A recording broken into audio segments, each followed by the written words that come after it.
Hello and welcome to ShameOver, where you can lose the hangover, not the booze. I'm your host, Erica Mallery, and this is a podcast for those interested in moderation and drinking less, and who want to find peace and balance in their consumption.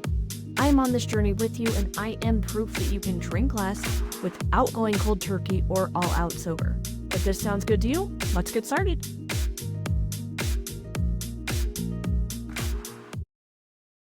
Hello, welcome back to ShameOver, the Drink Less podcast. And I'm going to be on a little bit of a rant because I am just a little heated, I will say. It is the first week of January as I am recording this. I'm literally 1 week into dry January for those who are doing it. I love that for you. For those who are not doing that, I love it for you too.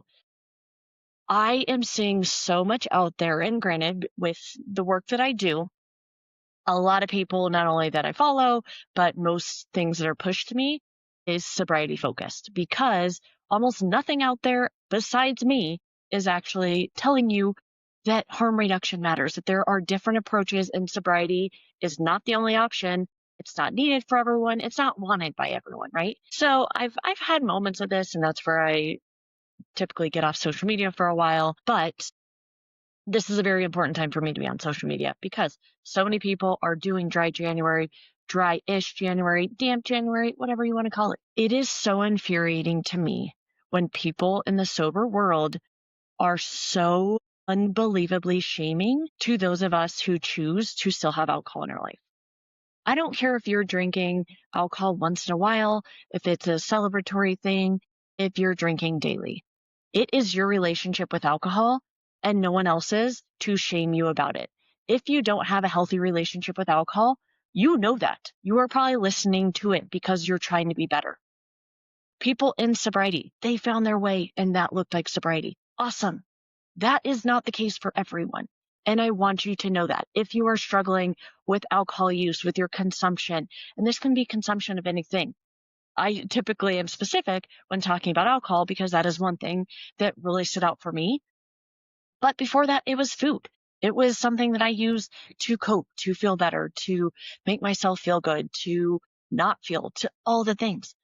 Alcohol became part of that too. And guess what? Alcohol is that much more effective because you get the dopamine from it. You actually get the buzz, you get the numbing, you get all the things. Is it good for you? No, we know that. But to shame someone because they choose to use it, to me is disgusting. It is bullying. It is just not what I'm here for. And I try to keep things very happy, very positive, very empowering, but I'm over the shame. That is literally why my business is called ShameOver, because shame is typically what bullies thrive on, what they live in, what they've been a part of so much of their life. And if you have to be putting down others to make yourself feel good, you have a lot of work to do. I don't care how high you think you are, how much you think you've worked on yourself. There's a lot left to do if putting down others is what makes you feel good. Whatever it is that you found the way that works for you, awesome.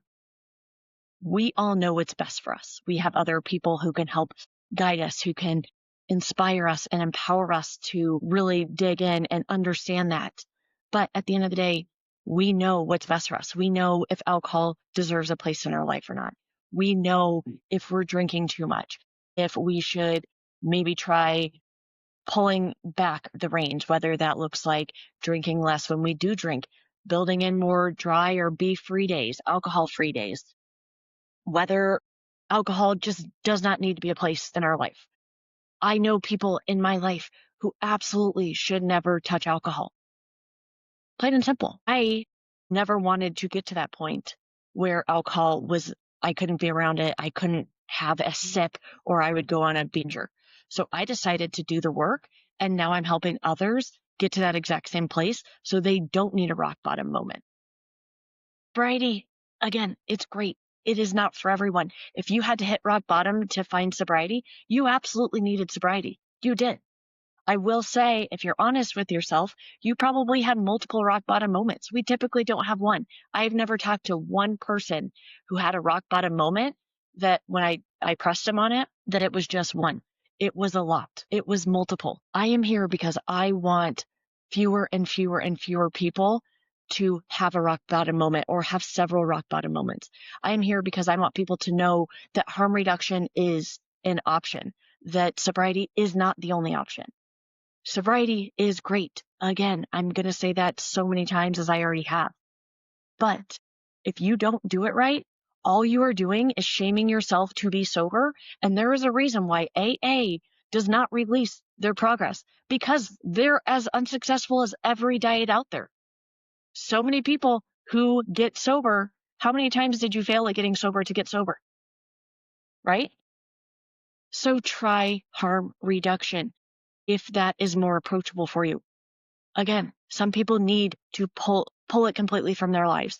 And I 1,000,000% support you if that is you, if that is what you feel is best for you, if that is what feels right for you. If it does not, there are other options.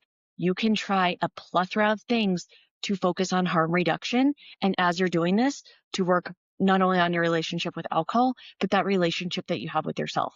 Because if you get sober and you don't have a good relationship with yourself, believe me, it is not going to take you much to get you off that, off the wagon, as they like to say. Also, people who are living on their whole being is sobriety, if they fall off of that, if they have one sip, whether it's accidental or not. There's a great influencer who has so much great stuff out there, but she accidentally had a sip of wine and it was devastating to her. Nothing should be your identity, especially not your consumption. Whether you're sober or not should not be your identity. Whether you're rich or not should not be your identity. Whether you're beautiful or not should not be your identity. Whether you're a mom or not, none of the shit should be your identity. Your identity is so many things wrapped into one. So if something happens to that one thing, it does not impact your entire existence. This is why I hate the all or nothing approach. This is why I hate the black or white approach. This is why I am so against anything that is making your entire existence and identity and ego and who you are at the core be about one thing, because you are so much more than one thing. You are so many beautiful, perfectly imperfect things together. And if drinking too much is part of that, okay, let's work on that. How can we either remove the alcohol if that is truly what you feel is best, or how can we work on that relationship so you never feel like alcohol has a power in everything? With sobriety, the number one thing is admitting you're powerless to alcohol. I could not disagree with that more. If you need that to not touch it, to, again, do what is best for you. But in my mind, if you want to truly be successful at anything that you do, you are not powerless to anything. You are in control. You are the one who determines it. And I will definitely say I've seen so much about, now that I'm sober, I never think about alcohol. I will call bullshit on that, because if all you're talking about all day long is your sobriety, not talking about alcohol is talking about alcohol. I hate to break it to you, but it is. It's like Fight Club. Literally, you're in your own version of Fight Club. I'm trying to say this with so much love, and I know I'm very heated and passionate, and it's not maybe coming across as the most lovingly way that I typically do, but I'm saying this because our identity matters so much more than one thing, and having your identity be around one thing is so harmful, because again, that one thing could change at any time. And if that's all you know, that's the core of your existence, then when that gets questioned, when holes get poked in it, when it fails or something happens to it, you are a lost soul. And you do not need that. Nothing needs to have that much power over you. Not your sobriety, not alcohol in general, not your bank account, not your profession, not how many followers you have, or how famous you are, or how many likes your reel went viral. Nothing should make you feel good about yourself because of one thing. You are so much more than that. Okay, so I just had to share that because I am so over everything out there telling you that sobriety is the only way, or that if you can't do it, you're a failure. If you were doing dry January and after 2 days you failed, quote unquote, but you hadn't had 2 days sober and however long, that is huge. That is a win. That is success. That lets you know that you can do things. If you're going through dry January and you fall off, or come February, you find yourself drinking more, that's called rebound drinking. It happens all the time. That is why I hate this approach, because as you remove something entirely, your brain wants it that much more, unless you do the work to heal what's underneath. So heal what's underneath, understand what that relationship with alcohol looks like, and get in touch with that relationship with yourself, what it looks like with alcohol and without. Because a lot of times when we remove alcohol, we don't know who we are. And that's where the real work begins. But if who you are now is just, I'm a sober person, you're making everything wrap around that one thing. And if something changes that, you're going to be lost. And you don't deserve to be lost. Do the work, heal yourself, love others, and please just stop shaming others. I really hope this does not come across shameful for anyone who is sober. I absolutely, again, believe in sobriety. I think it is absolutely necessary for a lot of people, 100%. I also know it's not necessary for everyone. And if my approach was on doing dry January, I would have failed, because at that point in my time, I could not do 30 days. And if you're telling me that that was my only option, I'm here to tell you, no, it wasn't. I now very seldomly drink. When I drink, I never get hammered, unless it's my choice, but that's happened like very seldomly in years. But again, it's my choice. So it's no one else's business but mine. If I drink, I choose to drink, and I want to.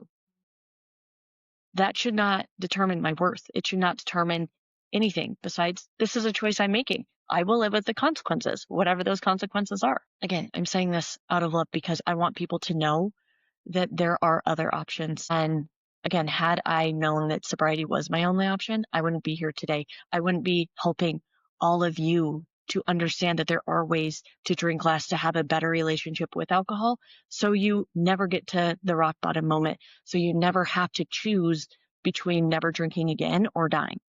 That shouldn't be the choice. Your choice in life should not be, am I sober or not? Like, it should be a part of who you are, not your full identity. Again, I went from a daily drinker, weekend binge drinker, COVID time, so a lot of drinking happening for me. I almost never drink now. Almost never. Before, as when I first was even starting this, I was drinking every week. I don't even drink every week now.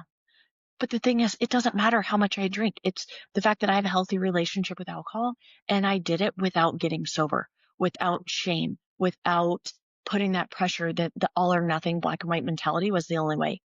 Because I had tried all those diets that were all or nothing. Guess where that led me? On the severe yo-yo. Had I done that with alcohol, I would have done the retox to detox, whatever you want to call it. Rebound drinking is real, and it is very unhealthy. And the more that you do these dry months or periods of time off, if you're not doing the work and healing what's underneath, healing your nervous system, understanding who you are without alcohol, you are going to rebound and find yourself drinking more, having more of an unhealthy relationship with alcohol, and most of all, being stuck in the shame spiral that there's something wrong with you, that this is too hard, that you can't get this right, that all these things. No. You are powerful. You are not powerless. You can do this, and only you know what is best for you. So any of that shaming that you feel going on, get rid of that shit. Literally block the people, whatever it takes. Align yourself with people who speak to you. I hope that I'm one of them. This rant is not typical for me, I will say. But I'm just not loving all the shit that I'm hearing, because there are so many more ways. One size does not fit all. And I need you to know that. Cheers. You've got this. Do what's best for you. Only you know what that is. Listen, you don't need another hangover or another I'm never drinking again morning. What you need is a plan. And that is exactly what I give you inside ShameOver. Tools, coaching, and I'm pretty much your hype girl bestie, cheering you on every step of the way. So head to shameover.me and let's get started. ShameOver is the mindful drinking program designed for women who desire to drink less without losing the booze completely. If you want to transform your relationship with alcohol and live a healthier, confident, and balanced life, go to shameover.me and get started today. You deserve it, you're worth it, your future self thanks you. Cheers!